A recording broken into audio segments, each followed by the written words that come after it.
Balai Tekomdik DIY mempersembahkan Didi Wardaya SEMPD, Kepala Dinas Dikpora Daerah Istimewa Yogyakarta.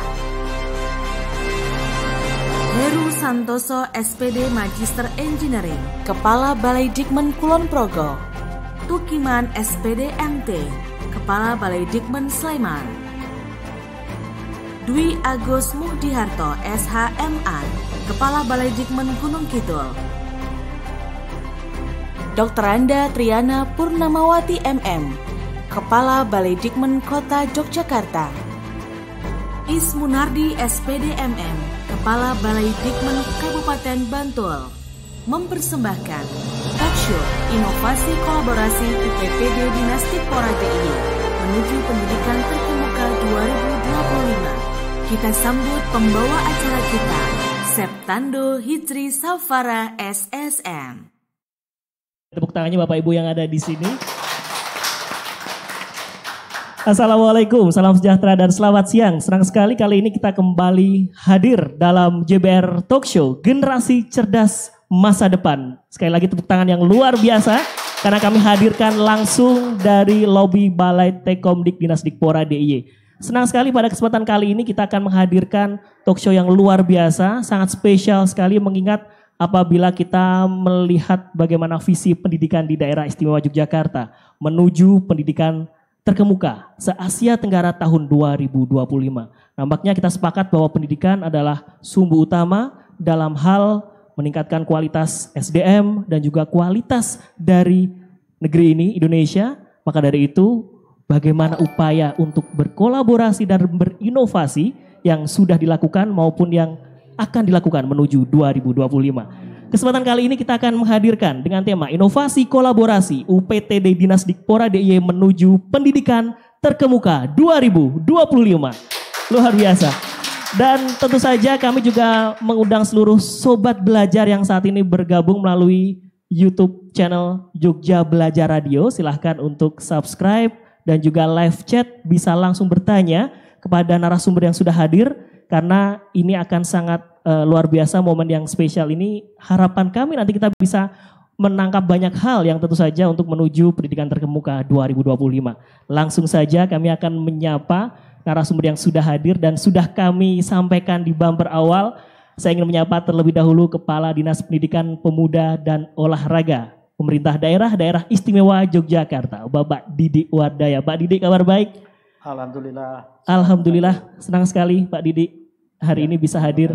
Terima kasih sekali. Selamat semuanya kepada sobat belajar. Salam sehat. Salam sehat Pak Didi, terima kasih. Dan tentu saja ini kesempatan yang istimewa karena Pak Didi tidak sendiri, bersama seluruh Kepala Balai Pendidikan Menengah dari Kabupaten Kota se-DIY. Saya ingin menyapa terlebih dahulu untuk yang sudah hadir bersama kami dari Kepala Balai Dikmen Kota Yogyakarta, Ibu Dr. Anda Triana Purnamawati MM. Bu Triana. Waalaikumsalam. Selamat siang Mas Dito dan terima kasih Ibu. Baik, dan ini narasumber kita yang paling cantik luar biasa, Bu Triana selalu fresh hari ini, matur nuwun. Dan juga bersama kami Kepala Balai Dikmen Kabupaten Bantul, tepat ada di sebelah kiri saya, Pak Ismunardi SPD MM. Pak Is, kabar baik, sehat? Kabar baik, alhamdulillah. Terima kasih. Oke, Mas Andu, sobat belajar semuanya, selamat siang. Selamat siang Bapak, siap menyapa untuk semua yang di Bantul nanti hari ini. Oke. Dan juga kita menyapa juga, nah ini pertanyaan saya mungkin rindu tempat ini, Pak Heru Santoso, kangen tempat sini Pak. Kepala Balai Dikmen Kulon Progo, Bapak Heru Santoso. Matur nuwun, Pak Heru, kabar baik, sehat? Alhamdulillah sehat dan sehat, semuanya Pak. Mudah-mudahan sehat. Dan Sobat belajar mudah-mudahan berjalan dengan baik. Amin. Amin. Sudah ditunggu sobat belajar Pak Heru untuk menyapa semua yang hadir Ya, di sini. Terima sobat kasih. belajar. Dan juga hadir bersama kami pula Kepala Balai Dikmen Kabupaten Sleman, Bapak Tukiman SPD MT. Pak Tukiman. Assalamualaikum. Waalaikumsalam warahmatullahi wabarakatuh. Salam bahagia untuk sobat belajar. Matur nuwun Pak Tukiman, sehat selalu, semangat selalu. Dan tentu saja saya menyapa Bapak Dwi Agus Muhdiharto, Kepala Balai Dikmen Kabupaten Gunung Kidul. Pak Agus. Assalamualaikum warahmatullahi wabarakatuh. Waalaikumsalam warahmatullahi. Semoga sehat dan bahagia. Amin, amin. Matur nuwun Pak Agus. Kita berjumpa lagi Pak. Sering berjumpa dengan Pak Agus juga di kesempatan-kesempatan yang lain. Dan tentu saja Sobat Belajar ini menjadi hal yang menarik ketika melihat berbagai tantangan yang ada, kondisi di setiap kabupaten kota tentu saja memiliki karakteristik dan spesifikasi yang berbeda. Namun terlebih dahulu kita akan mencoba melihat secara makro sebetulnya bagaimana yang menjadi terjemahan dari pendidikan terkemuka tahun 2025. Pak Didi Wadaya, apa yang kemudian Dinas Dikpora DIY menerjemahkan itu dan upaya capaiannya sampai saat ini, Pak Didi? Oke, terima kasih Mas Ando. Selamat sore Sobat Belajar. Jadi kalau kita menerjemahkan pendidikan terkemuka di Asia Tenggara yang dituangkan di dalam Renstra atau di dalam RPJP terutama, bahwa DIY berorientasi menjadi pusat pendidikan berbasis budaya terkemuka di Asia Tenggara. Kalau kita menerjemahkan dari sini, saya kira kita tidak lepas dari secara keseluruhan daerah istimewa Yogyakarta, konteksnya kota Yogyakarta juga, bahwa kita menjadi tempat belajar bagi semua anak-anak muda di seluruh Indonesia terutama, itu juga tidak lepas dari keberadaan perguruan tinggi tertua di Indonesia, UGM misalnya. Yeah. Jadi pada waktu itu ketika Keraton Yogyakarta menyelenggarakan pendidikan, Universitas Gadjah Mada yang diselenggarakan di Pacitan. Kemudian ini kan menarik perhatian di mana pada waktu itu belum ada universitas setelah Indonesia merdeka. Nah, dari situ kemudian kan banyak orang yang datang ke sini, ke Jogja. Kemudian di situ juga tumbuh perangkat-perangkat lain atau fasilitas-fasilitas yang muncul, entah itu kos-kosan dan segala macam. Dan itu kemudian tumbuh secara massal, termasuk perguruan tinggi swasta dan segala macam. Nah, dari situ kemudian juga bagaimana kemudian mereka ingin juga belajarnya itu mulai dari sebelum perguruan tinggi. Sehingga mereka banyak juga yang kemudian datang ketika masih di pendidikan menengah, datang di Jogja supaya nantinya bisa melanjutkan di Jogja atau di UGM atau di perguruan tinggi yang ada di Jogja. Nah, dari situ tentunya kemudian mengubah orientasi kita di dalam pembangunan di daerah istimewa Yogyakarta. Bagaimana kemudian kita menyiapkan sebuah suasana pendidikan yang bisa memberikan daya tarik pada masyarakat di luar DIY, khususnya baik dari Indonesia maupun dari luar, untuk bisa masuk di Jogja atau bersekolah di Jogja. Nah, sehingga orientasi kita pun sesuai dengan visi Pak Gubernur, menjadi pusat pendidikan berbasis budaya terkemuka di Asia Tenggara. Karena di Jogja sendiri merupakan salah satu pusat budaya yang ada di Indonesia. Artinya latar belakang itulah yang kemudian bagaimana Jogja dikenal sebagai kota pelajar menjadi magnet untuk terus masyarakat di luar DIY berdatangan untuk belajar di sini. Pak Didi, pemerataan sebagai ukuran sebetulnya untuk saat ini, bagaimana wilayah ini harus betul-betul sama dan juga dalam hal pelayanan, dalam hal mutu dan kualitas. Pak Didi menilai apakah memang sejauh ini sudah pemerataan itu sudah tercapai atau masih ada hal-hal yang harus kita kejar untuk 2025?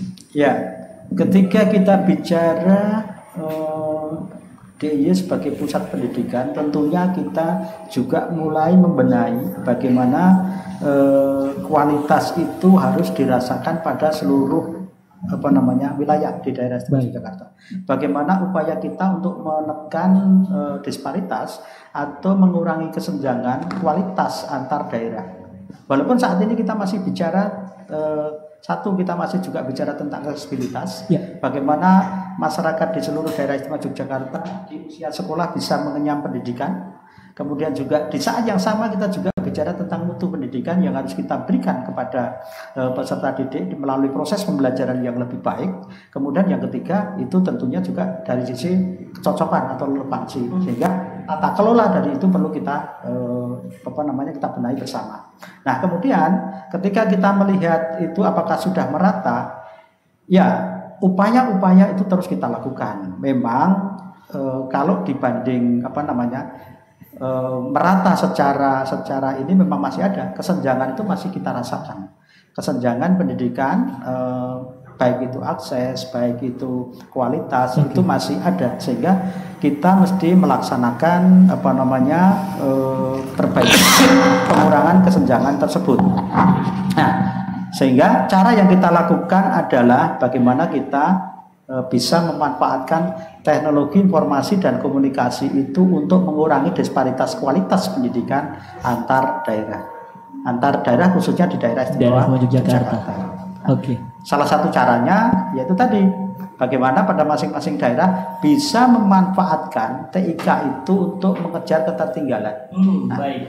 Sehingga kita saat ini punya Balai Tekomdik yang ini sebagai buffer, sebagai penyangga terkait dengan upaya untuk menekan kesenjangan tersebut gitu. Baik, boleh tepuk tangan sekali lagi ya. Ini upaya yang memang untuk pemerataan. Salah satunya peran dari Balai Tekomdik melalui teknologi yang tentu terus dikembangkan dari seluruh rekan-rekan yang ada di Balai Tekomdik. Dan tentu saja kita mulai melihat bagaimana kondisi dari setiap kabupaten, kota, dan saya mengawali dari kota Yogyakarta. Kepala Balai Dikmen Kota, Bu Triana, orang mengatakan kalau di kota kayaknya sudah hal-hal apa saja gampang didapat, semuanya akses mudah. Tapi tentu ada tantangan lain yang dihadapi ketika justru kemudahan-kemudahan itu sudah di depan mata misalkan. Bu Triana, karakteristik pendidikan di kota Yogyakarta seperti apa? Ya, Mas Ando, kita tahu ya bahwa kota ini merupakan ibu kotanya daerah istimewa Yogyakarta. Betul. Yang kita kenal dengan kota pelajar, kota pendidikan, kota perjuangan, dan juga merupakan pusat ekonomi. Ya. Nah, tentunya akan berbeda dengan yang kabupaten lain karakteristiknya itu. Nah, di sini kami lihat bahwa istilahnya kritis sekali, baik itu orang tua, kemudian siswa, juga masyarakatnya.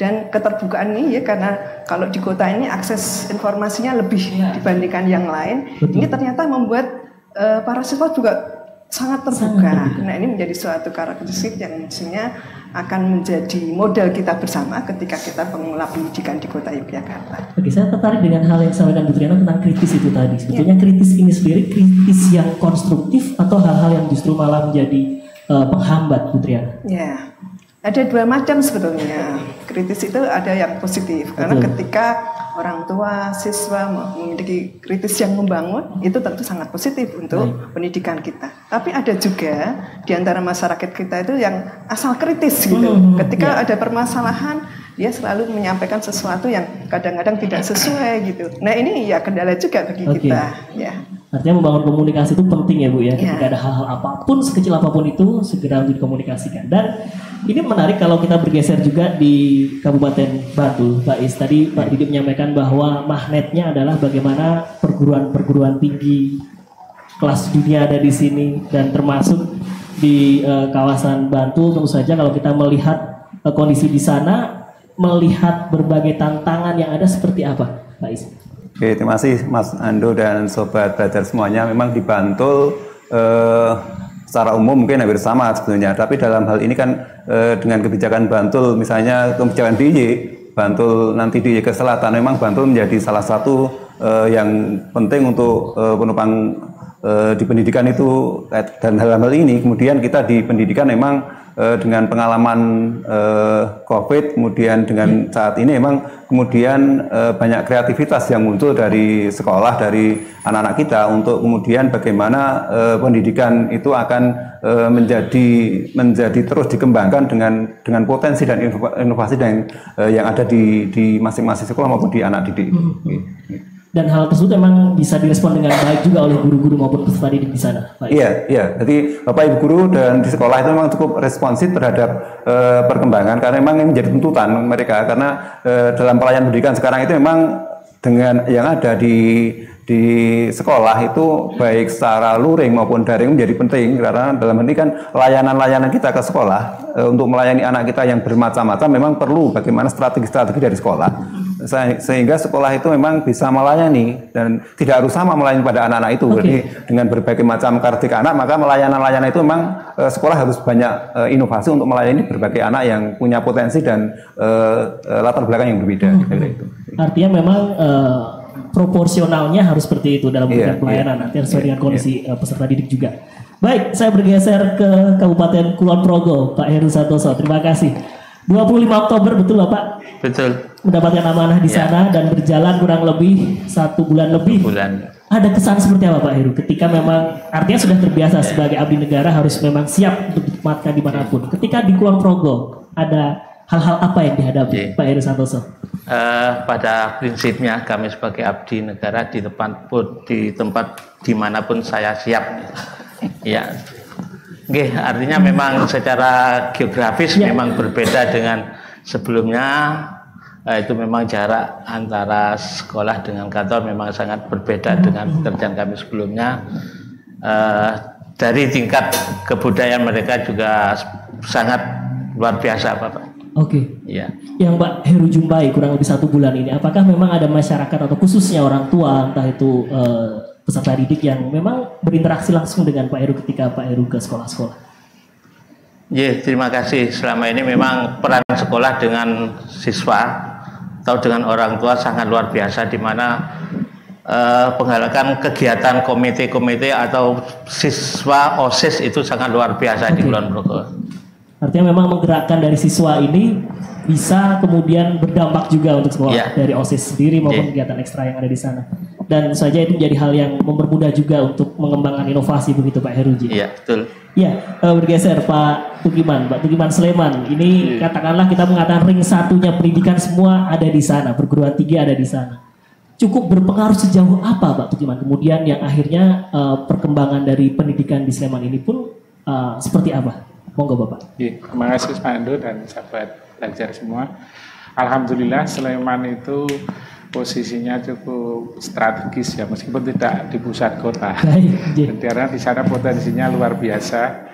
Banyak perguruan tinggi yang sudah mapan ada di sana. Dan masyarakatnya juga antusiasme di pendidikan juga bagus. Dan ini potensi ini teman-teman kepala sekolah juga pinter Pak mensiasati untuk mensinergikan, sehingga juga ada teman-teman MKKS, teman-teman MGMG, guru itu memanfaatkan perguruan tinggi yang ada itu untuk pengembangan kualitas SDM ini. Banyak kelompok MGMG itu ada yang berafiliasi ke UGM, ada yang ke UNI, ada yang ke Sanata Dharma dan sebagainya. Ini luar biasa. Artinya memang dengan tadi ya dekat dengan pusat pendidikan perguruan tinggi pun, meskipun juga mereka juga berinteraksi dengan kabupaten kota yang lain, artinya untuk menjalin itu. Inovasi yang akhirnya memang terbangun, Mbak. Apa yang akhirnya kemudian bisa terlihat dan berdampak khususnya dalam 2 tahun terakhir PJJ kemarin? Terutama dalam hal pengembangan sisi SDM di tenaga kependidikan itu luar biasa. Yang semula tidak ada mainstream untuk daring dan sebagainya, dengan adanya COVID kan dipaksa oleh situasi, sehingga teman-teman harus cepat belajar, cepat menyesuaikan diri. Ini support dari perguruan tinggi cukup besar. Ada perguruan tinggi yang juga sudah menyiapkan untuk pengembangan itu, supaya guru-guru kita lebih bisa memanfaatkan teknologi informasi yang disampaikan Pak Kepala Dinas tadi. Sehingga ya alhamdulillah, meskipun awalnya itu tertatih-tatih, alhamdulillah sekarang ini malah mungkin guru-guru itu kalau diminta daring lebih senang gitu. Ya karena sudah memahami teknologi. Baik, karena sudah memahami teknologi akhirnya bisa memaksimalkan juga dengan daring. Nah, saya ke Pak Agus. Pak Agus, terima kasih ini dari Gunung Kidul sudah hadir. Tentu di Jogja pasti ke Gunung Kidul, salah satunya itu. Ini akan berdampak juga nggak Pak dengan motivasi belajar di sana? Mengingat banyak sumber daya yang sudahlah, saya mungkin sekolah pasti juga akan mengelola wisata juga misalnya. Tapi bagaimana kondisi konkretnya di sana, Pak Agus?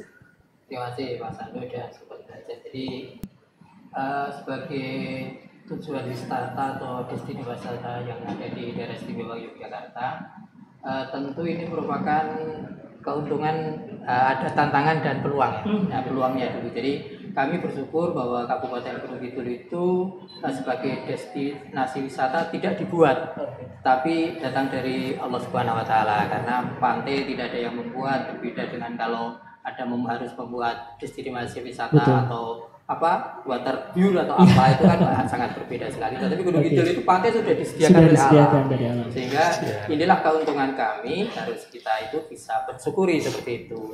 Tentu ini ada tantangan juga. Jadi biasanya orang itu kalau mendapatkan durian runtuh itu akan terlena gitu. Setuju, Pak. Sehingga kami mendorong kepada seluruh sekolah bahwa kita mempunyai keuntungan seperti itu jangan hanya menjadi penonton, tapi kita harus menjadi pelaku wisata itu sendiri. Jadi kalau kita menjadi penonton ya orang lain akan masuk di Kabupaten Gunung Kidul, kemudian mengelola dengan seenak hati kan. Mulai kebakaran jenggot Pak, wah itu harusnya milik kita itu ya. Kalau sudah semuanya dikuasai oleh orang luar kita baru sadar, tapi itu sudah mahal. Unit cost-nya sangat mahal. Berbeda kalau kita itu sebagai pelaku. Jadi sebagai pelaku wisata tentu ini dasarnya dari sekolah.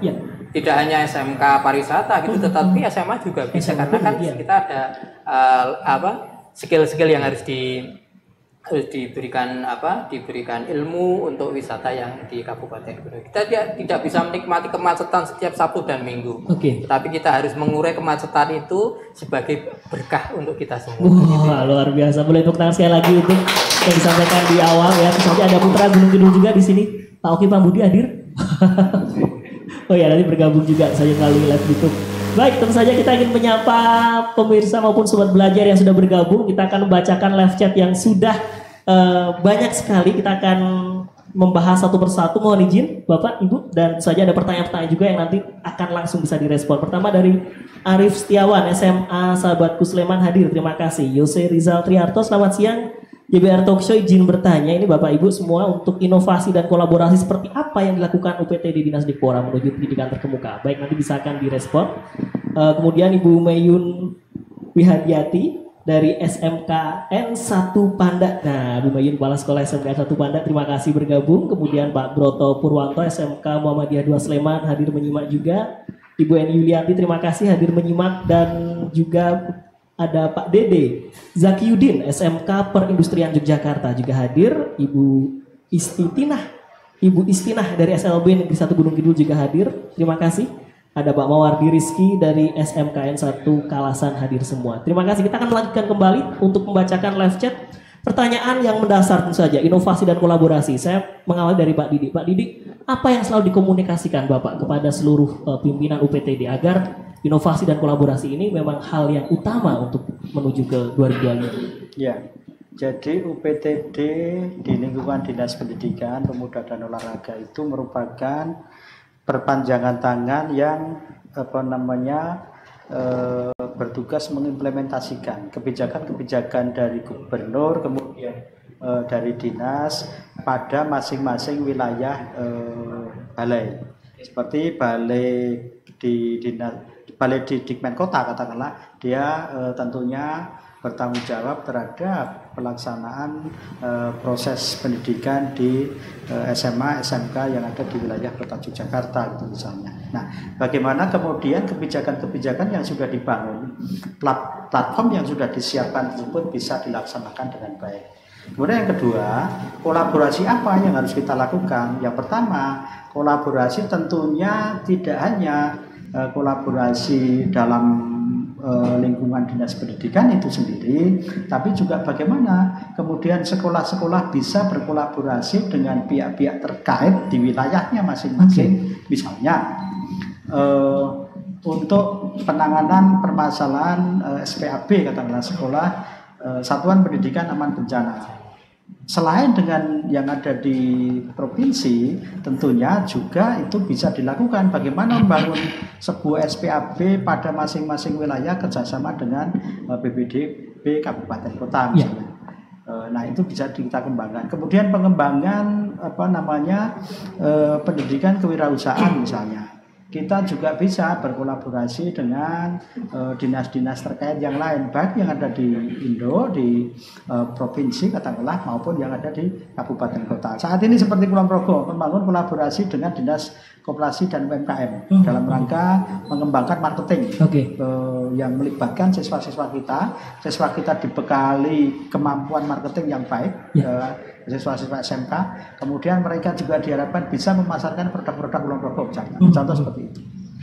Artinya ada treatment yang berbeda ketika itu SMK, SMA, dan mungkin SLB. Ya, untuk SMA, SLB seperti apa untuk porsinya dalam inovasinya, Pak? Jadi kalau SLB karena jumlahnya tidak terlalu banyak, itu masih kita tangani di Indo, itu kita bebankan kepada bidang pendidikan khusus. Baik, dari Diksus. Tapi tugasnya hampir sama.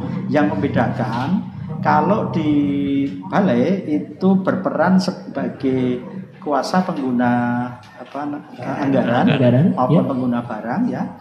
Sedangkan yang di bidang yang lain pengguna anggaran maupun pengguna barangnya tetap di kepala dinas. Itu yang membedakan. Tetapi di dalam menjalankan tugas kalau di bidang pendidikan khusus itu menangani semua SLB yang ada di daerah istimewa Yogyakarta dalam konteks untuk memperpendek birokrasi. Proses birokrasi.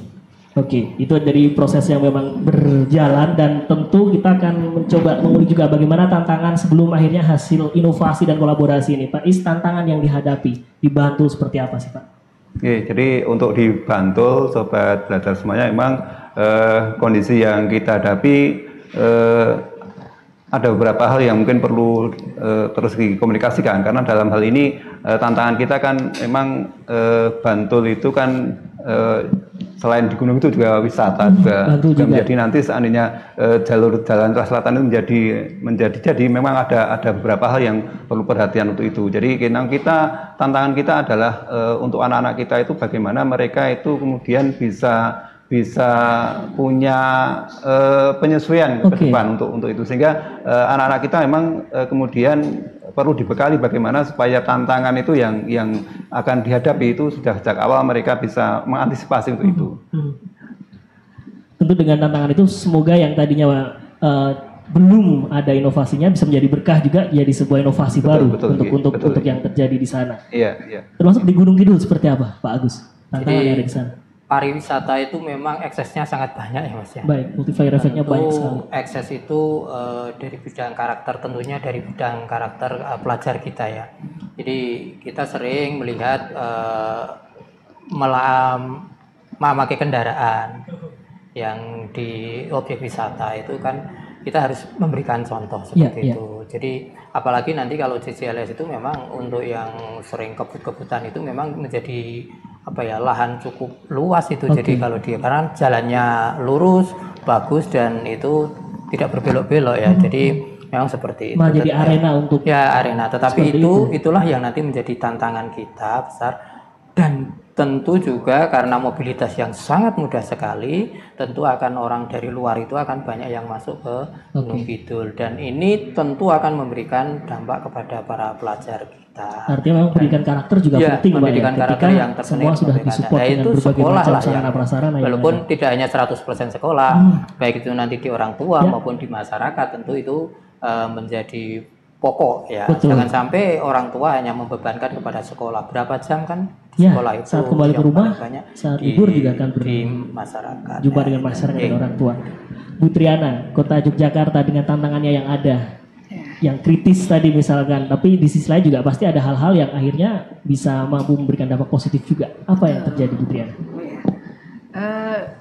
Jogja ini kan banyak mall ya Mas, banyak mall, banyak pertokoan, banyak hiburan. Nah ini termasuk suatu tantangan yang berat karena siswa itu kan cenderung memilih hal-hal yang mudah, yang glamor dan sebagainya. Nah, ini tantangan tersendiri supaya bagaimana kepribadian siswa kita, karakter siswa kita, ini kemudian pola hidupnya juga pola hidup yang bagus.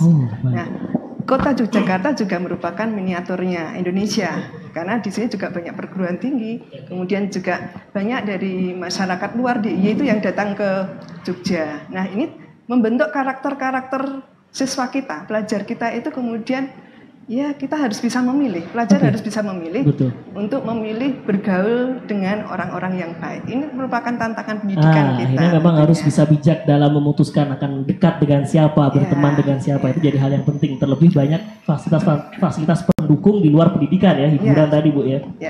Bergeser Pak Tukiman, mungkin berbeda di Sleman banyak perguruan tinggi justru semangat belajarnya belajar terus, nggak pengen main kemana-mana.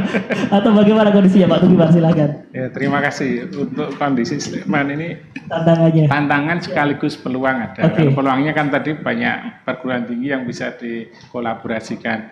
Dengan tantangannya kan banyak mahasiswa luar datang ke Kabupaten Sleman dan mereka datang ke sini kan membawa budaya masing-masing dan budaya itu harus dikolaborasikan. Nah, ini kadang-kadang yang Kalau kolaborasinya ini kurang mulus bisa terjadi gesekan, bisa menimbulkan dampak negatif.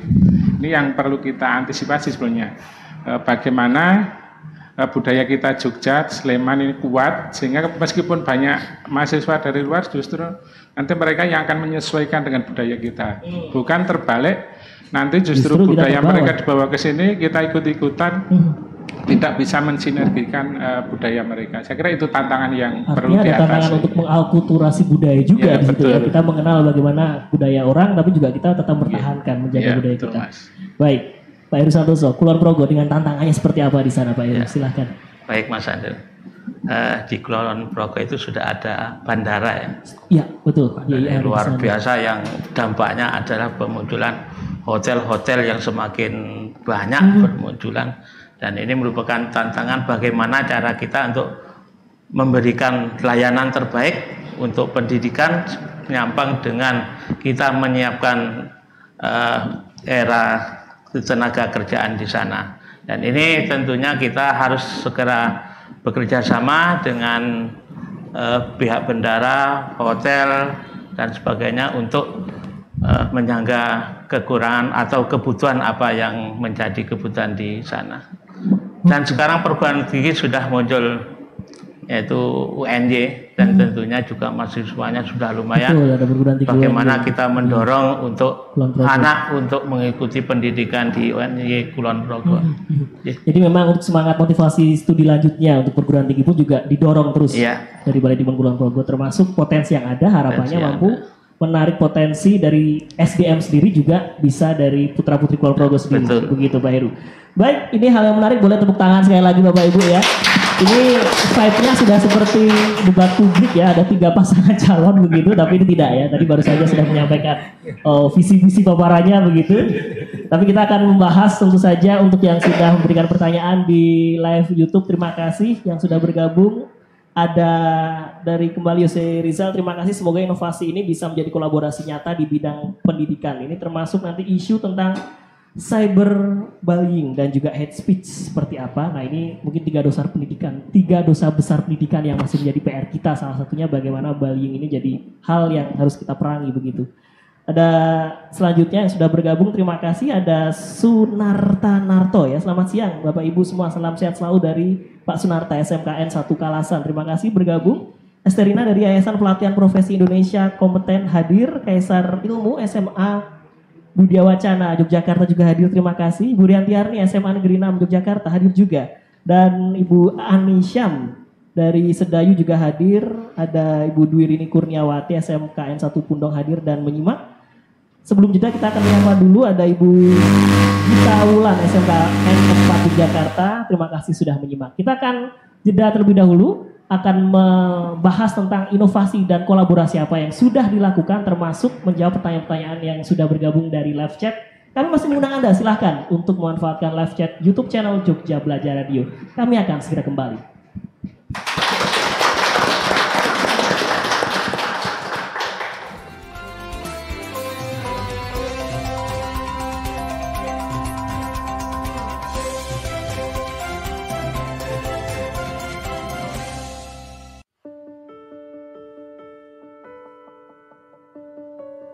Teknologi informasi saat ini berkembang begitu pesat hingga mempengaruhi berbagai sektor kehidupan, baik ekonomi, sosial, budaya, hingga pendidikan. Dampak perkembangan teknologi informasi dan komunikasi begitu dirasakan pada dunia pendidikan.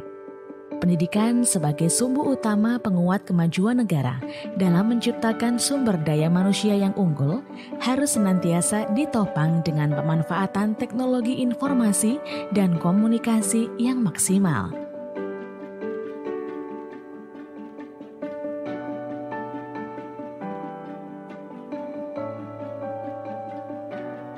Balai Teknologi Komunikasi Pendidikan atau Balai Tekomdik merupakan unit pelaksana teknis daerah di bawah Dinas Dikpora Daerah Istimewa Yogyakarta. Tugas dan fungsi kelembagaan diatur dengan Pergub nomor 86 tahun 2018. Mengacu pada tugas dan fungsi kelembagaan, Balai Tekomdik DIY melaksanakan 3 fungsi utama. Pertama, melaksanakan pengembangan dan produksi media. 2. Melaksanakan layanan dan promosi hasil pengembangan dan produksi media. Dan ketiga, melaksanakan peningkatan kompetensi para tenaga pendidik dalam memanfaatkan media pembelajaran untuk kegiatan belajar dan mengajar di sekolah. Balai Tekomdik DIY mempersembahkan Didi Wargaya SEMPD, Kepala Dinas Dikpora Daerah Istimewa Yogyakarta. Heru Santoso SPD Magister Engineering, Kepala Balai Dikmen Kulon Progo. Tukiman SPD MT, Kepala Balai Dikmen Sleman. Dwi Agus Muhdiharto SHMA, Kepala Balai Dikmen Gunung Kidul. Dr. Anda Triana Purnamawati MM, Kepala Balai Dikmen Kota Yogyakarta.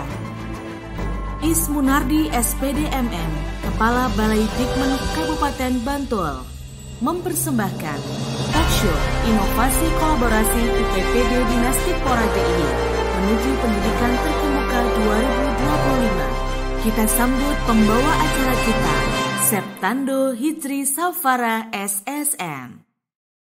Boleh tepuk tangan saya lagi Bapak Ibu untuk mengawali di segmen kedua. Dan tentu saja Sobat Belajar, terima kasih untuk Anda yang masih bergabung. Kami hadirkan langsung dari Balai Tekomdik Dinas Dikpora DIY, JBR Talkshow Generasi Cerdas Masa Depan. Dan melihat bagaimana kolaborasi inovasi dari UPTD Dinas Dikpora DIY, rasa-rasanya memang kita sudah melihat berbagai hal, karakteristik dan tantangan yang ada dari setiap kabupaten maupun kota Yogyakarta. Tapi sekali lagi dengan adanya kolaborasi ini kita sangat berharap mampu mengeliminir dan bahkan bisa mencari solusi dari setiap tantangan yang terjadi. Kita juga memberikan kesempatan selain yang sudah bergabung di live chat YouTube channel Jogja Belajar Radio, juga sudah hadir dari perwakilan yang sudah hadir dari kabupaten kota, dari MKKS hadir di sini, kemudian dari rekan-rekan PTP, Balai Tekomdik maupun seluruh yang hadir. Kita akan juga berikan kesempatan untuk dapat berinteraksi langsung bersama ke-6 narasumber kami. Langsung saja kita akan berikan kesempatan, sudah bersiap untuk menyampaikan pertanyaan. Ada Pak Mulyanta. Nah, Pak Mulyanta, ini kesempatan yang baik, terima kasih. Apa kabar, sehat Pak Mul? Alhamdulillah sehat Mas Andul. Pak Mul. Monggo Pak Mul, kita ada hal yang ingin disampaikan. Ya, terima kasih Mas Andu, Bapak-bapak narasumber dan Ibu. Siang hari ini sungguh sangat bersyukur kita bisa berhadapan dengan Bapak Ibu sekalian. Pertama saya ucapkan selamat Pak Didi untuk promosi dokter kemarin. Semoga menjadi amanah bagi kita semua dan bermanfaat bagi pendidikan di daerah istimewa Yogyakarta. Bapak Ibu sekalian, para narasumber, kita tahu bahwa peningkatan dan pemerataan mutu pendidikan di daerah istimewa Yogyakarta itu bisa diraih salah satunya menggunakan dan memanfaatkan yang namanya teknologi informasi dan komunikasi. Dan itu sudah digaungkan di daerah istimewa Yogyakarta, khususnya di pendidikan. Kita tahun 2010 itu ada program yang namanya ICT ICAP, peningkatan dan pemerataan mutu pendidikan, salah satunya menggunakan teknologi informasi. Bicara terkait dengan teknologi informasi, mungkin yang paling diuntungkan adalah Bu Triana karena teritorinya yang di tengah kota. Tantangan terbesar itu ada di Pak Agus dan Pak Heru tentunya, di Gunung Kidul dan Kulon Progo. Nah, oleh karena itu saya hanya ingin tanya ke Pak Heru dan Pak Agus, karena Pak Ismu dan Bu Tri dan Pak Tukiman itu paling aman karena teritorialnya nggak begitu repot dengan teknologi. Kiat dan inovasi yang seperti apa yang Pak Agus dan Pak Heru lakukan agar infrastruktur ini bisa sangat membantu untuk peningkatan dan pemerataan mutu pendidikan di daerah Bapak Ibu sekalian, khususnya Kulon Progo dan Gunung Kidul. Karena kita tahu kalau Kulon Progo ada Girimulyo, ada daerah-daerah blank spot area yang nggak bisa dijangkau. Kemudian di tempatnya Pak Agus juga di Girisobo dan sebagainya. Mungkin saya hanya ingin tahu bagaimana panjenengan menginovasi infrastruktur ini agar bisa meningkatkan dan memeratakan mutu pendidikan menggunakan teknologi informasi. Itu Mas Andu, terima kasih. Baik, untuk Pak Mulyanta ya, pertanyaan ini luar biasa. Tentu ini jadi hal yang menarik termasuk tadi menyampaikan selamat Pak Didi. Saya sebenarnya mau menyimpan di belakang karena memang sekaligus setelah acara ini kita tasyakuran bersama begitu karena sudah hadir semua. Tapi baik, terima kasih Pak Mul sudah disampaikan. Pak Agus dulu, Gunung Kidul Pak, dengan tantangan yang ada di sana tentu hal konkret apa, inovasi apa yang memang akhirnya mampu untuk mempermudah pemerataan pendidikan tadi. Terima kasih Mas Ado dan sahabat belajar. Jadi seperti yang saya sampaikan bahwa kita harus mempunyai inovasi terkait dengan infrastruktur yang ada di Kabupaten Kudus khususnya untuk jaringan ya. Jaringan memang agak sedikit bermasalah. Tetapi itu tidak menjadi alasan kita untuk tidak melek teknologi. Jadi dengan adanya pariwisata itu tentu kita bukan bisa menekan tetapi bisa berkolaborasi dengan Dinas Kominfo yang ada di Kabupaten Gunung Kidul, kemudian juga ada Dinas Pariwisata, bahwa kalau di Kabupaten Gunung Kidul itu pariwisatanya akan maju, tentu informasinya juga harus cepat. Nah, kalau tidak ada katalah jaringan internet dan lain sebagainya, orang mau ke pantai itu nanti tidak ada sinyal, itu akan jadi masalah besar. Tetapi yang jelas bahwa kami juga bersyukur Kominfo Daerah Istimewa Yogyakarta sudah membangun BTS yang ada di seluruh kelurahan di daerah Kabupaten Gunung Kidul ini. Ada sentra internet di kelurahan, ada sentra internet di kecamatan, dan tentu ini akan berkolaborasi dengan pendidikan. Di pendidikan SMA dan SMK negeri semuanya sudah tersambung internet yang bisa diakses oleh seluruh masyarakat yang ada di Kabupaten Gunung Kidul. Jadi alhamdulillahirobbilalamin memang di Kabupaten Gunung Kidul meskipun terkenal dengan yang blank spotnya, tetapi semuanya bisa dilaksanakan dengan sebaik-baiknya. Bersinergi juga dengan tetap bisa BPD yang ada di kabupaten. Tidak terlalu susah, kita ada kesulitan.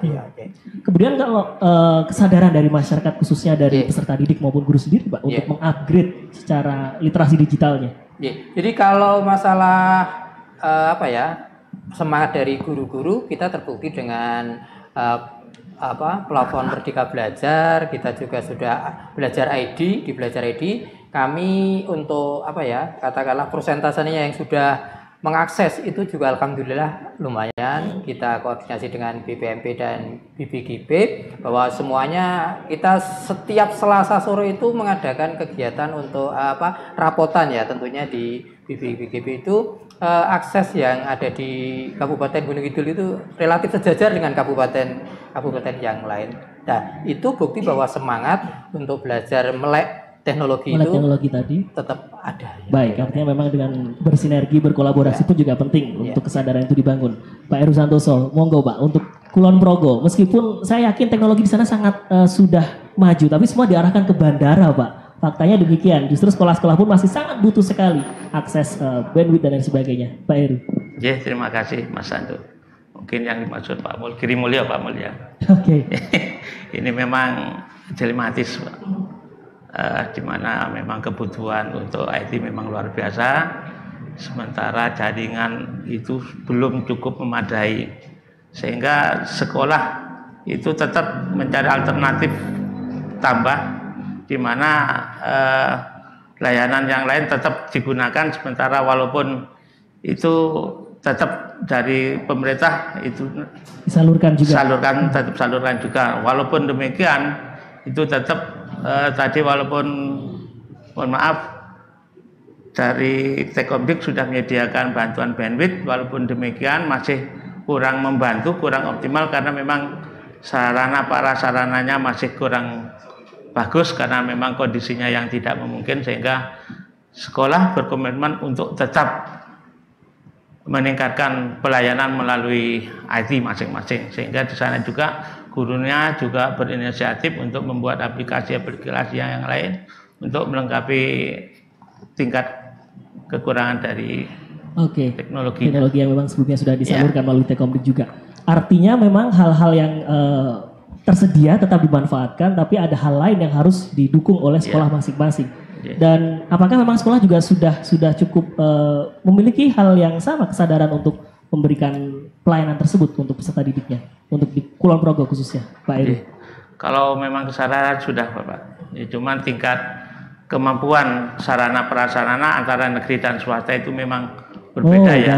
Baik. Ini tentu yang perlu diperhatikan karena kemudian itu mestinya tidak membedakan apakah itu negeri ataupun swasta. Yang membedakan itu karena memang pembiayaannya yang sangat terbatas sehingga kita bersama-sama untuk membantu mereka untuk mencari jalan keluar yang terbaik. Terima kasih. Baik. Artinya memang itu hal yang sudah disampaikan juga kepada kepala-kepala sekolah juga di Kulon Progo begitu. Tepuk tangan saya lagi. Terima kasih Pak Mulyanta ya.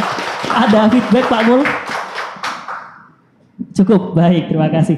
Dan tentu selain yang sudah hadir di sini, kita kembali ke live chat yang sudah bergabung. Terima kasih. Cukup banyak sekali. Terima kasih untuk sobat belajar yang sudah menyampaikan pertanyaannya. Dari SMK Negeri 1 Godean juga sowan hadir. Terima kasih. Ini usul segera dibentuk forum komite sekolah tingkat DIY dari Lestari Asih. Ada usulan juga dari BPMP Provinsi DIY juga menyimak. Terima kasih. Ada Mei S dari SMA Negeri 1 Melati juga hadir. Ada pertanyaan-pertanyaan juga. Nah, dari Kaisar Ilmu, bagaimana dapat merubah pola perilaku anak selama COVID ini dengan menggunakan inovasi kolaborasi sehingga dapat membentuk karakter anak menjadi lebih baik. Nah, ini saya sekaligus merangkum Pak Didi dengan hal-hal yang tadi di keresahan di masyarakat. Bullying, cyberbullying, hate speech, kemudian hal-hal yang lain termasuk pemanfaatan teknologi yang belum semestinya. Ada tanggapan Pak Didi? Iya. Saya menanggapi terkait dengan, saya nambahkan bukan? Silahkan. Menambahkan terkait dengan permasalahan kesenjangan. Ya. Memang saat ini kan yang masih menjadi tantangan kita itu kesenjangan terkait dengan kesenjangan digital, termasuk kesenjangan akses internet itu. Kalau yang di sekolah-sekolah yang diselenggarakan oleh pemerintah maupun di pemerintah kabupaten kota, saya kira untuk akses kesenjangan aksesnya mungkin sudah bisa kita reduksi, kita minimalisir. Karena kita bekerja sama dengan Kominfo sudah memasang jaringan fiber optik pada masing-masing sekolah, khususnya yang SMA SMK. Nah, sekolah-sekolah yang harapannya nanti sekolah-sekolah yang dilewati jaringan itu bisa kemudian melapor, kemudian bisa ditambah dengan semacam booster penguat sinyal yang bisa digunakan di sekolah. Itu yang kita dorong, kita kembangkan. Terakhir kemarin memasang 40 titik di sekolah-sekolah dan ini kita harapkan bisa mengurangi dari kesenjangan akses maupun kesenjangan digital tersebut. Dan yang kedua itu terkait dengan permasalahan kesenjangan kualitas. Bagaimana kemudian kualitas pendidikan itu bisa kita atasi dengan adanya kemampuan akses internet, kesenjangan digital yang sudah kita tekan tersebut. Kemudian mereka siswa-siswa di seluruh pelosok di daerah istimewa Yogyakarta bisa juga mengenyam layanan pendidikan sama yang ada di kota-kota dengan cara bisa mengakses internet tersebut. Sehingga harapan kami bagaimana kemudian BTKP, Balai Teknik menjadi buffer, menjadi penyangga untuk mengatasi permasalahan ini. Tuh. Kemudian yang kedua, ada satu tantangan memang. Tantangan apa itu terkait dengan permasalahan bullying di sekolah dan segala macam itu ya. Nah, terkait dengan permasalahan bullying, kita sebenarnya sudah ada Peraturan Menteri Nomor 82 Tahun 2018 ya. Bagaimana pencegahan atau penanggulangan kekerasan di sekolah. Baik itu bullying itu sendiri ya, perundungan, kemudian yang kedua permasalahan kekerasan seksual dan yang ketiga permasalahan intoleransi. Bagaimana itu bisa kita reduksi? Salah satunya yang upaya kita adalah kita membentuk satgas, termasuk di sekolah itu harus membentuk semacam satgas untuk menekan itu supaya tidak terjadi. Kalaupun terjadi penanganannya bisa lebih cepat. Nah, itu yang upaya-upaya bersama harus kita lakukan. Nah, karena di sini konsepnya bagaimana secara bersama-sama memajukan pendidikan, khususnya pendidikan menengah di daerah istimewa Yogyakarta, supaya lebih bisa mempersiapkan diri masuk di perguruan tinggi bisa lebih baik. Dan di satu sisi, bagaimana mewujudkan daerah istimewa Yogyakarta itu menjadi salah satu barometer pendidikan di Indonesia, itu harus kita jaga, termasuk menjadi kiblat pembangunan pendidikan khususnya wilayah-wilayah di daerah Indonesia. Nah, provinsi-provinsi lain untuk mengembangkan pendidikan bisa melihat atau bisa menjadikan best ranking DIY sebagai pusat sebagai tempat ini belajar untuk mengembangkan atau membangun dari sisi pendidikan. Membangun sumber daya manusia tentunya dari sisi pendidikan. Baik, tepuk tangan boleh untuk Bapak Ibu semua ya untuk semangatnya. Ini semakin konkret ya kalau kita melihat betul seperti disampaikan Pak Didi juga, banyak termasuk dari Sumatera, dari luar Jawa pun banyak yang datang ke DIY untuk kemudian studi tiru dan melihat inovasi yang ada di sini. Bu Triana, kita kembali ke Kota Yogyakarta dengan hal-hal yang tadi disampaikan, banyak hal yang mungkin inovasi dan kolaborasi ini memang harus diwujudkan dengan hal yang lebih berdampak begitu. Bagaimana dari Kota Yogyakarta khususnya Balai Dikbud sendiri untuk menerjemahkan dari inovasi kolaborasi ini, Bu Triana? Ya, Mas Ando, jadi kalau kita bicara kualitas pendidikan, itu kan juga terletak pada 3 pilar kan, yaitu sekolah, kemudian masyarakat, kemudian ada guru.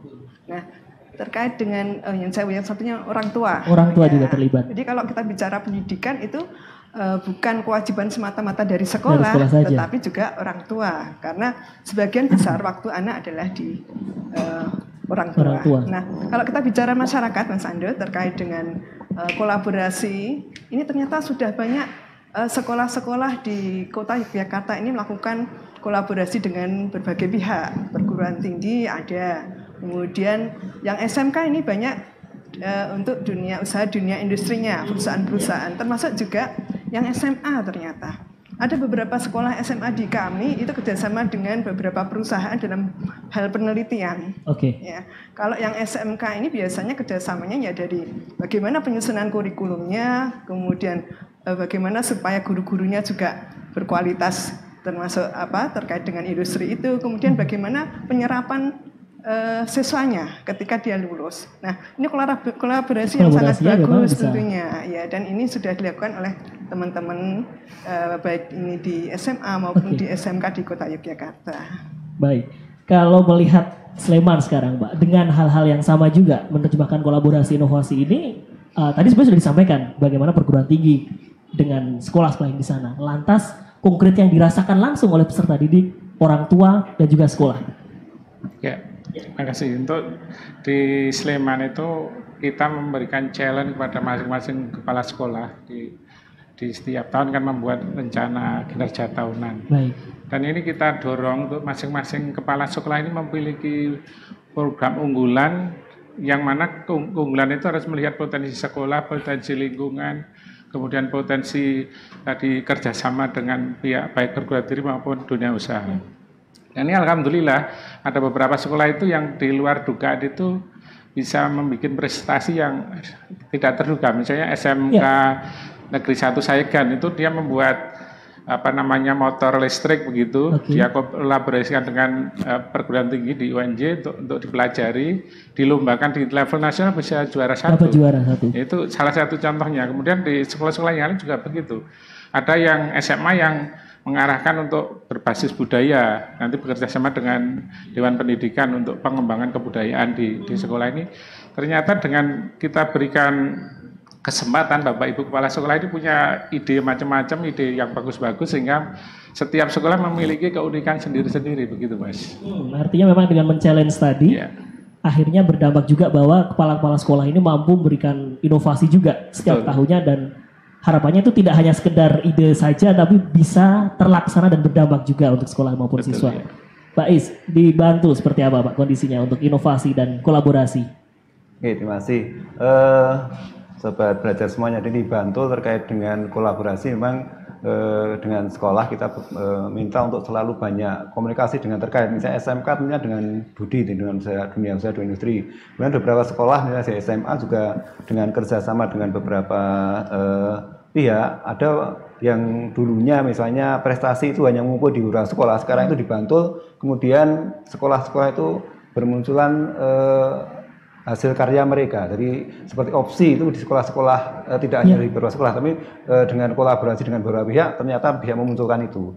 Kemudian kita juga selalu minta kepada sekolah bahwa sekolah itu harus selalu berkomunikasi, berkoordinasi dengan sekitar dari masyarakat maupun pemerintah, karena memang keberadaan sekolah itu di wilayah itu, sehingga bagaimana kebersamaan kita untuk selalu mengkomunikasikan kondisi anak itu bisa baik, sehingga memang kita selalu wanti-wanti itu untuk bagaimana kita juga minta misalnya selalu berkomunikasi dengan pemerintah dan derek untuk sekolah-sekolah yang ada di sekolah itu bagaimana mereka bisa turut dalam pengawasan itu. Oke, artinya dengan seperti itu pengawasan juga bisa tetap berjalan dari orang tua dan juga sekolah sendiri. Lantas kalau dampak yang akhirnya secara prestasi dari masyarakat, dari siswa khususnya seperti apa Pak? Iya, jadi beberapa sekolah kemudian misalnya di opsi ya, itu beberapa dari penelitian siswa itu bermunculan yang menjadi sampai tingkat nasional bahkan juara nasional. Baik. Itu beberapa muncul misalnya di sekolah-sekolah dengan karya siswanya, inovasi baik itu di teknologi, baik itu di penelitian di budaya, itu akhirnya mereka bisa juara nasional. Beberapa sekolah yang semula tidak diperhitungkan ternyata dengan mereka punya inovasi memang kemudian bermunculan di sekolah-sekolah itu. Oh baik, tepuk tangan boleh sekali lagi ya untuk prestasi dari setiap sekolah yang ada. Dan saya ingin kembali ke live chat yang sudah bergabung. Terima kasih yang sudah menunggu bersabar untuk kami bacakan dari Pak Arif Eka Prastya. Ini masyarakat juga perlu mendukung program sekolah, terutama orang tua dan wali murid. Kolaborasi sekolah, siswa dan orang tua menjadi hal yang sangat penting. Terima kasih. Dan dari Ibu Siti Zumrotu menyimak, terima kasih juga sudah bergabung. Ada Pak Aris Swasana. Dengan adanya Bandara Kulon Progo ini perlunya pendidikan akhlak dan budi pekerti di satuan pendidikan. Bisa melalui pendidikan akhlak melalui teknologi juga dari Pak Aris di SMA Negeri 1 Wates. Terima kasih Pak Aris. Dan ada pertanyaan juga dari Bang Atifuddin Firdaus. Ya, izin bertanya, apakah bentuk apresiasi dari Dinas Dikpora atau Balai Dikmen bagi guru-guru khususnya ya yang memang sekolah tersebut atau guru tersebut melakukan inovasi terutama di bidang pemanfaatan TIK. Nah ini menarik, boleh direspon langsung Pak Didi. Ada apresiasi seperti apa Pak Didi? Ya sebenarnya apresiasi bagi insan pendidikan kita setiap tahun mengadakan yaitu anugerah prestasi. Anugerah prestasi. Itu bentuk penghargaan yang kita berikan kepada insan-insan pendidikan khususnya di pendidikan dasar dan menengah, di olahraga maupun di kepemudaan. Nah, bagi guru yang memiliki inovasi kemudian berkembang dan diakui secara nasional, artinya bisa mewakili daerah maju ke tingkat nasional, tentunya itu akan mendapatkan apresiasi. Kalau misalnya yang dikembangkan di Ki Hajar, katakanlah begitu, kemudian juga ada guru teladan yang bisa secara prestasi diakui nasional, tentunya ini juga akan mendapatkan penghargaan. Artinya memang ada kesempatan untuk tetap berkarya, berprestasi karena ada momennya untuk kemudian anugerah prestasi ini untuk sebagai bentuk apresiasi kepada Bapak Ibu guru maupun siswa yang berprestasi. Boleh tepuk tangan Bapak Ibu, kita akan jeda kembali, kita masih akan membacakan tapi kita akan break dulu untuk kemudian membacakan dan sekaligus berikan konklusi pada perbincangan di siang hari ini. Jangan kemana-mana, tetaplah bersama kami di JBR Talk Show, Generasi Cerdas Masa Depan.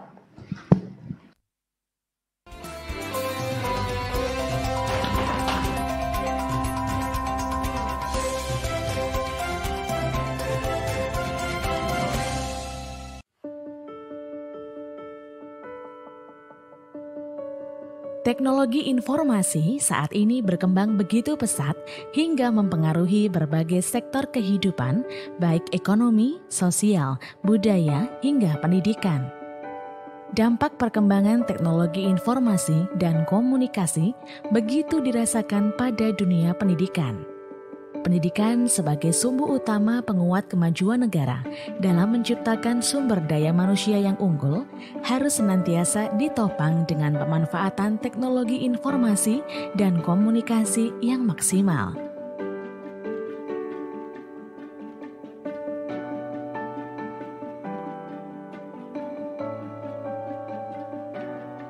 Balai Teknologi Komunikasi Pendidikan atau Balai Tekomdik merupakan unit pelaksana teknis daerah di bawah Dinas Dikpora Daerah Istimewa Yogyakarta. Tugas dan fungsi kelembagaan diatur dengan Pergub nomor 86 tahun 2018. Mengacu pada tugas dan fungsi kelembagaan, Balai Tekomdik DIY melaksanakan 3 fungsi utama. Pertama, melaksanakan pengembangan dan produksi media. 2, melaksanakan layanan dan promosi hasil pengembangan dan produksi media. Dan ketiga, melaksanakan peningkatan kompetensi.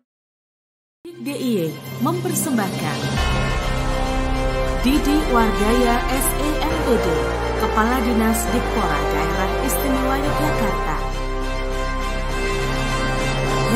Santoso SPD Magister Engineering, Kepala Balai Dikmen Kulon Progo. Tukiman SPD MT, Kepala Balai Dikmen Sleman. Dwi Agus Muhdiharto SHMA, Kepala Balai Dikmen Gunung Kidul. Dr. Anda Triana Purnamawati MM, Kepala Balai Dikmen Kota Yogyakarta.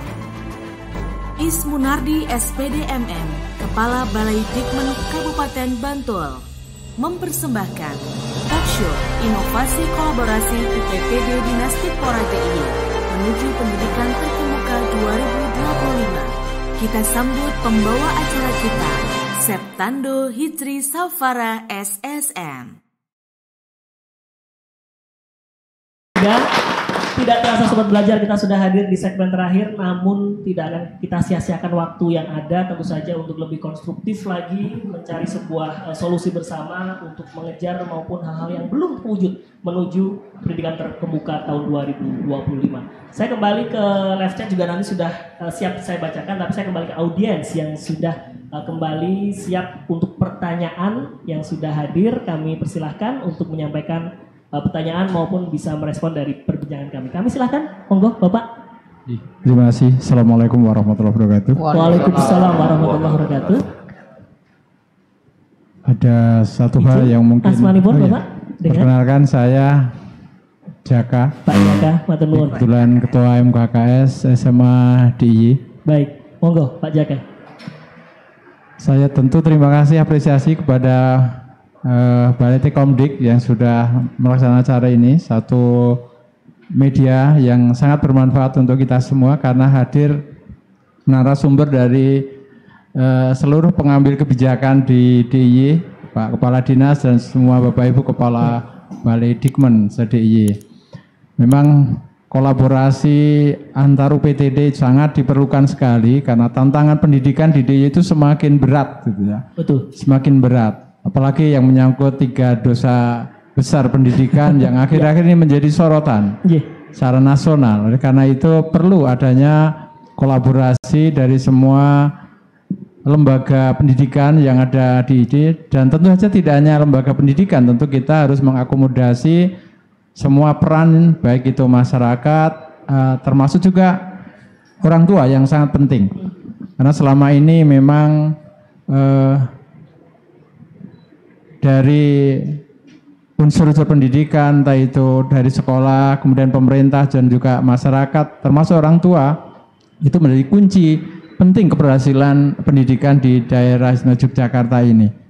Oleh karena itu kami dari kepala sekolah tentunya memang sekarang sangat berat tantangannya di lapangan terkait dengan implementasi kebijakan-kebijakan pendidikan yang kadang-kadang juga berbenturan dengan kepentingan masyarakat, seperti itu. Nah, ini perlu kolaborasi dari semua pihak, termasuk tentu dari pengambil kebijakan, dan kami perlu dukungan yang kuat terutama dari sisi regulasi. Ini kami butuh dukungan dari sekolah sehingga kami bisa menjalankan semua kegiatan sekolah itu dengan baik, dengan aman, dengan nyaman, seperti itu. Dan mungkin salah satu fungsi Balai Tekomdik adalah mengkomunikasikan regulasi-regulasi yang ada yang sangat penting. Nah, kami hanya mohon saja ini Mas Tandu ya, kaitannya dengan Kepala Dinas, Bapak Ibu Kepala Balai Dikmen untuk selalu bisa memberikan motivasi semangat pada kami Kepala Sekolah untuk bisa mengelola sekolah itu dengan baik untuk mendukung kemajuan pendidikan di daerah Yogyakarta. Terima kasih Mas. Terima kasih Pak Jaka. Tepuk tangan untuk Pak Jaka. Pak Didi boleh merespon Pak Didi. Sebetulnya banyak juga yang curhat ke Pak Didi nggak sih tentang bagaimana kondisi konkret di lapangan. Pak, di sekolah tuh seperti ini loh Pak sebenarnya. Mungkin disampaikan langsung. Monggo Pak Didi. Ya, terima kasih Mas Andu. Sejak tadi malam SMS semacam itu cukup banyak. Atau WA semacam itu. Termasuk ada yang tadi masyarakat juga mengadu juga ada. Dan kami terbuka, artinya secara khusus kami kita buka bentuk aduan untuk layanan kita di dalam memberikan bagaimana kita bisa memberikan layanan dasar pendidikan itu ya secara semaksimal mungkin, artinya bisa dirasakan masyarakat. Apa yang disampaikan oleh Pak Jaka tadi saya kira memang kita perlu memberikan dukungan kepada sekolah untuk mengembangkan. Bagaimana mendorong sekolah untuk bisa mengembangkan potensi yang dimiliki oleh siswa itu secara maksimal. Sehingga kalau memang diperlukan, kita regulasi sudah cukup banyak. Apa yang disampaikan terkait dengan regulasi untuk pencegahan kekerasan di sekolah, sudah ada peraturan menteri 18 82 tahun 2018 tersebut, saya kira sudah cukup operasional, sehingga bisa langsung dilaksanakan di masing-masing sekolah. Kemudian kita pun juga petakan, mungkin ada peraturan-peraturan yang dibutuhkan. Baik. Contoh seperti masalah penerimaan peserta didik. Nah, itu harus kita yang ada di dalam menteri. Kemudian kalau itu dilaksanakan secara original seperti itu, mungkin akan bermasalah, harus kita sesuaikan dengan kondisi situasi di daerah, sehingga perlu adanya regulasi berikutnya tambahan seperti peraturan gubernur, kemudian JUNIS dan segala macam. Kemudian termasuk mungkin regulasi tentang bagaimana kita bisa melakukan pembiayaan sekolah itu dengan maksimal.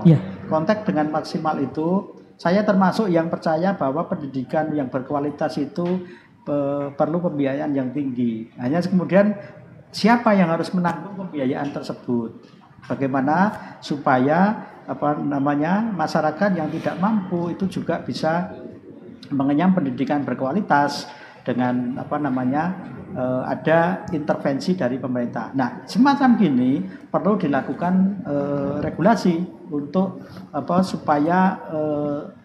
supaya teraplikasi baik di lapangan. Nah, kami sepakat apa yang disampaikan Pak Basuki Cahayapurnama itu bisa menjadi penggalan kita bersama, khususnya teman-teman bisa memberikan masukan terkait dengan kebijakan regulasi yang kita butuhkan. Dan ini berproses, termasuk permasalahan seragam juga perlu kita atur secara regulasi supaya tidak membingungkan, tidak menjadikan persepsi yang berbeda-beda di sekolah. Oke, artinya memang dengan hal-hal yang sering dikomunikasikan langsung ke Pak Didi pun demikian juga terus dicarikan solusinya bersama-sama, termasuk dalam hal penganggaran, kondisi-kondisi lain yang akhirnya memberikan satu solusi terbaik, termasuk yang diusung beliau ya tentang bagaimana upaya untuk mengelola keuangan juga dengan rencang SMK. Ya. Ini jadi hal yang luar biasa ketika yang sudah diujikan beberapa waktu yang lalu pun mendapatkan apresiasi pengelolaan anggaran ini akhirnya menjadi satu solusi juga untuk berbagai kondisi yang ada. Pak Didi, tepuk tangan sekali lagi ya untuk hal-hal yang memang sudah diupayakan rencang SMK ini. Ya, saya kembali lagi ke live chat yang sudah bergabung. Mungkin mohon izin Bapak Ibu, nanti kita akan langsung ke konklusi sekaligus mungkin sedikit merespon dari pertanyaan-pertanyaan yang tentu saja tidak bisa dijawab secara detail, begitu J? Kita akan mencoba untuk menyampaikan pertanyaan atau yang sudah bergabung dari atensi, sekaligus nanti kami berikan kesempatan untuk memberikan konklusi dalam talk show hari ini. Ini bagaimana inovasi dan metode dan trik untuk meningkatkan pelayanan pendidikan di DIY khususnya pasca pandemi, dan tentu saja setelah nanti sampai dengan 2025 kita mengejar target pendidikan terkemuka. Dari Rohmat, terima kasih. Kemudian dari Raharjo, izin bertanya juga nanti bisa direspon Bapak Ibu. Ini tentu saja untuk capaian LKS tingkat nasional nampaknya ada tantangan juga yang harus menjadi PR bersama agar bisa kita capai ya dari target tersebut. Apa ini nanti kira-kira yang ingin disolusikan untuk mencapai hal tersebut? Terima kasih juga Elias Puspa dari SMK Negeri 1 Yogyakarta, Trinur Hayati dari SMA Negeri 1 Semin menyimak, kemudian Mbak Sugeng Rohadi, terima kasih dari Baldik Kulon Progo menyimak. Nah, ini pasukannya Pak Heru. Terima kasih.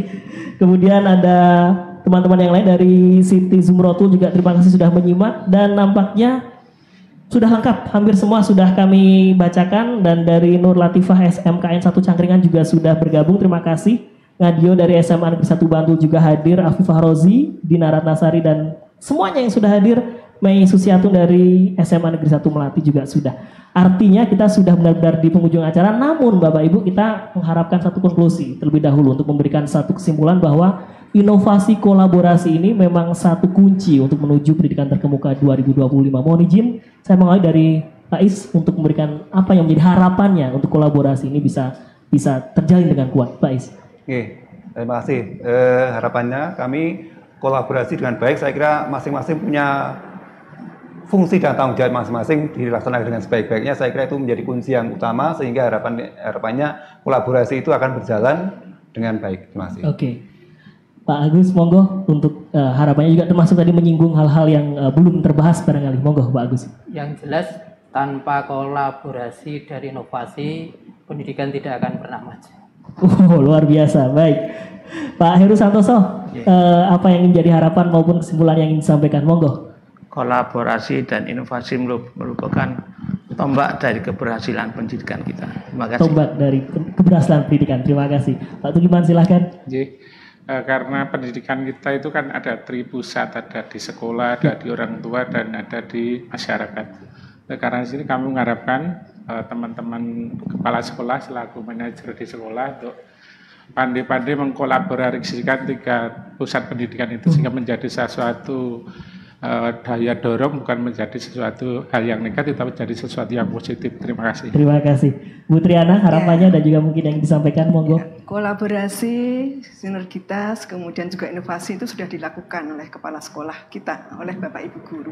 Tapi monggo tetap semangat, kedepannya semakin meningkatkan kolaborasi dan inovasi supaya apa yang menjadi cita-cita maupun visi pendidikan di tahun 2025 ini bisa tercapai. Terima kasih. Pak Didik Wadaya, secara umum monggo. Oke, jadi kalau bicara tentang kolaborasi itu ada 2. Yang pertama di internal UPD. Internal UPD? Ya, internal UPD itu antar UPTD itu bagaimana mengembangkan sebuah kolaborasi. Ini ada BTKP. BTKP kita harapkan menjadi buffer pemanfaatan TIK untuk proses pendidikan. Siap. Kemudian teman-teman di balai di seluruh kabupaten kota, harapan kami juga bisa memanfaatkan hal ini, mengkomunikasikan dengan satuan pendidikan yang di bawahnya untuk bisa menggunakan TIK tersebut di dalam proses pembelajaran.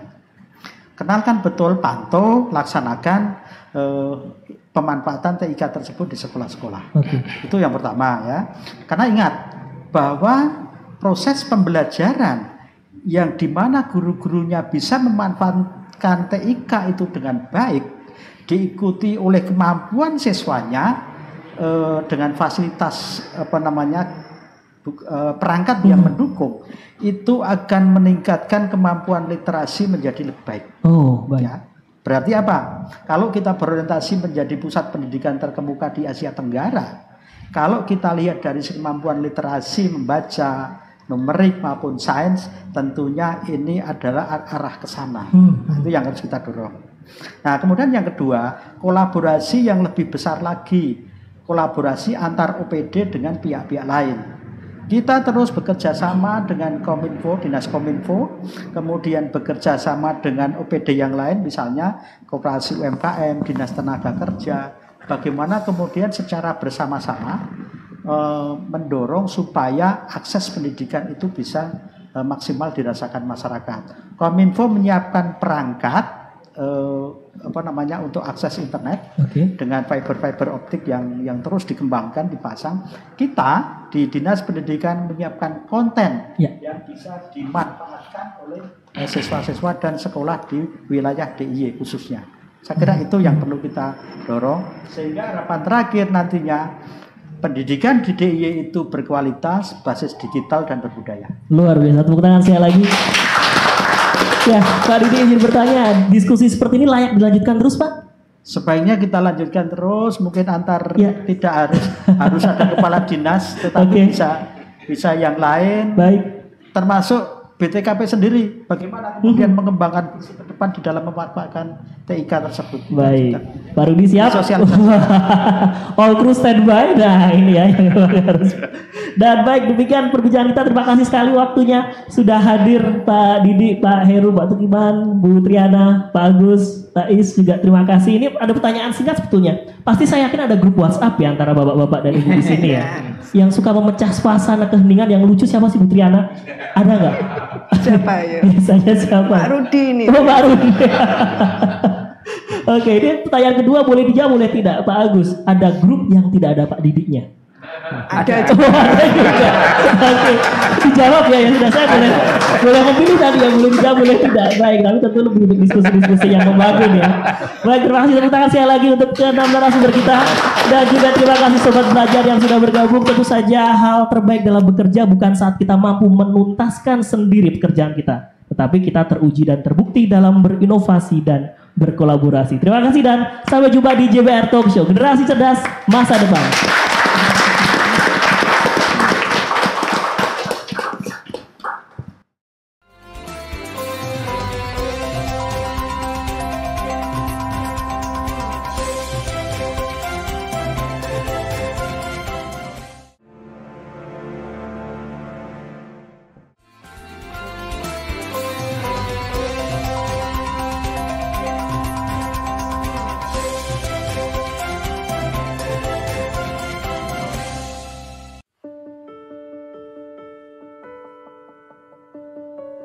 Teknologi informasi saat ini berkembang begitu pesat hingga mempengaruhi berbagai sektor kehidupan, baik ekonomi, sosial, budaya, hingga pendidikan.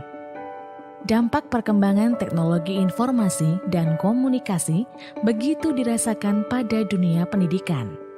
Pendidikan sebagai sumbu utama penguat kemajuan negara dalam menciptakan sumber daya manusia yang unggul harus senantiasa ditopang dengan pemanfaatan teknologi informasi dan komunikasi yang maksimal.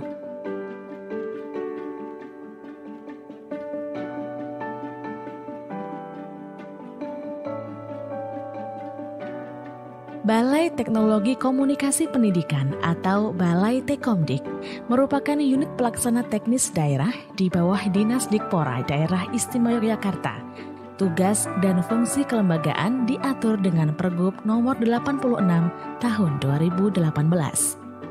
Mengacu pada tugas dan fungsi kelembagaan, Balai Tekomdik DIY melaksanakan 3 fungsi utama. Pertama, melaksanakan pengembangan dan produksi media. 2, melaksanakan layanan dan promosi hasil pengembangan dan produksi media. Dan ketiga, melaksanakan peningkatan kompetensi para tenaga pendidik dalam memanfaatkan media pembelajaran untuk kegiatan belajar dan mengajar di sekolah.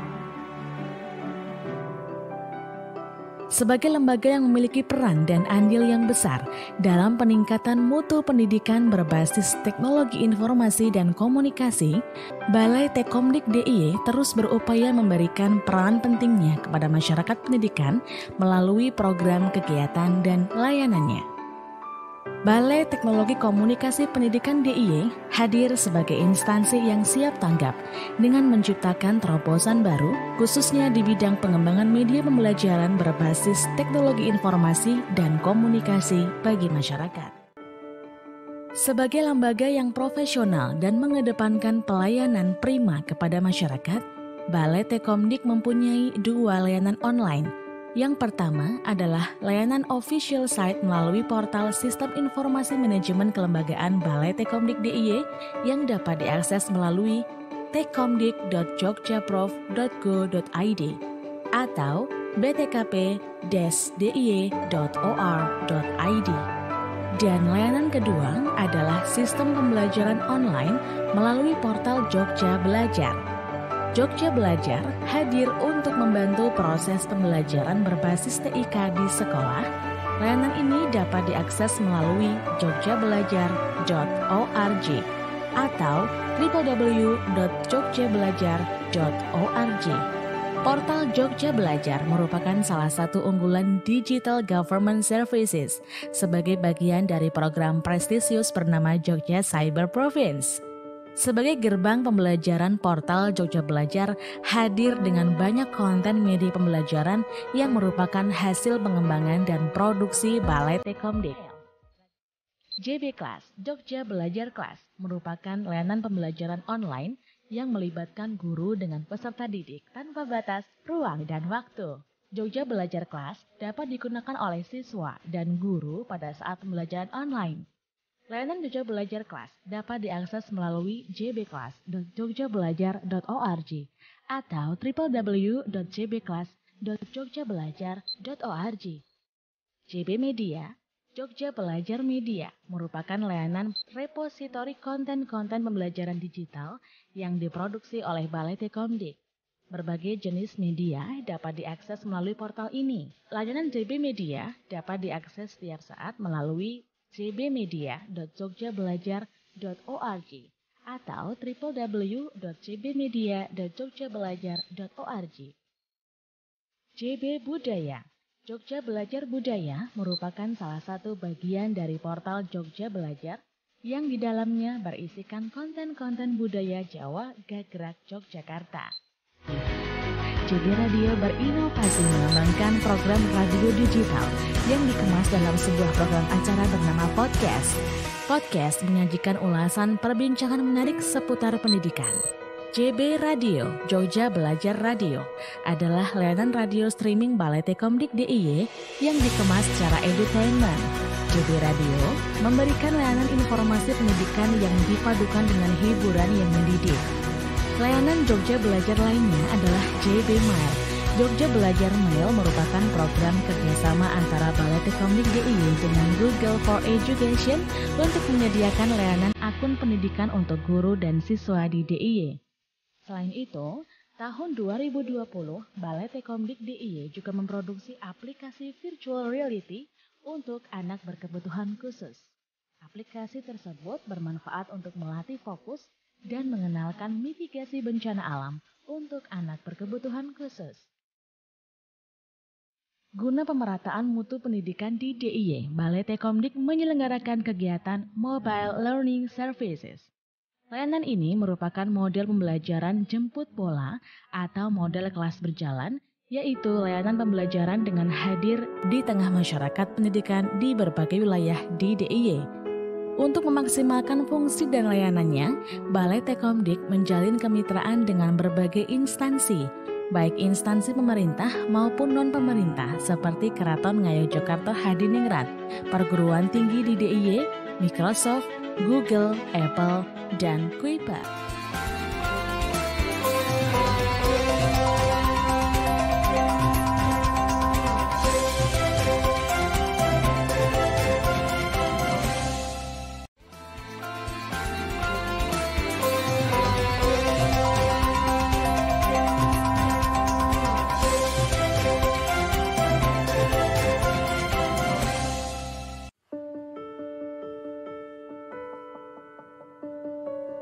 Teknologi informasi saat ini berkembang begitu pesat hingga mempengaruhi berbagai sektor kehidupan, baik ekonomi, sosial, budaya, hingga pendidikan.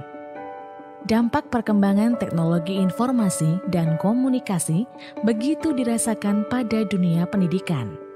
Pendidikan sebagai sumbu utama penguat kemajuan negara dalam menciptakan sumber daya manusia yang unggul harus senantiasa ditopang dengan pemanfaatan teknologi informasi dan komunikasi yang maksimal.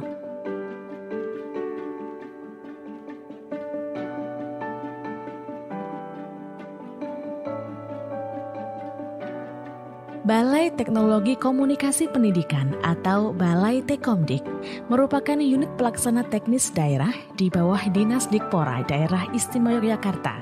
Tugas dan fungsi kelembagaan diatur dengan Pergub nomor 86 tahun 2018. Mengacu pada tugas dan fungsi kelembagaan, Balai Tekomdik DIY melaksanakan 3 fungsi utama. Pertama, melaksanakan pengembangan dan produksi media. 2, melaksanakan layanan dan promosi hasil pengembangan dan produksi media. Dan ketiga, melaksanakan peningkatan kompetensi para tenaga